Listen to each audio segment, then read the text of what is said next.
Yeah, so Manchester United don't start the season with 1-0 victory against Wolf. Personally, I don't think say that performance come out way, and many Man U fans go agree with me say waiting then they expect past that performance when the team display for the match. But at all, 9 bad pass and a 3.9 short pass. But again, one Ogbonge incident wey happen for inside the game. You think say the ref make the right decision for that match, not to give Wolf penalty. But if you ask me and make I talk how I see am, I think say the ref make the wrong decision.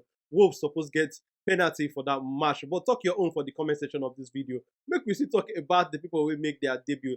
How you see Mason Man debut? If you want rate am from 1 to 10, now how you go rate Mason Man debut for the match? And also, make we no forget to talk about our Cameroon brother for area, Andre Onana. How you see Andre Onana debut for the match? Rate am from 1 to 10 also. Talk your mind for the comment section of this video. And don't forget to share it with your friends and family. Una bye bye.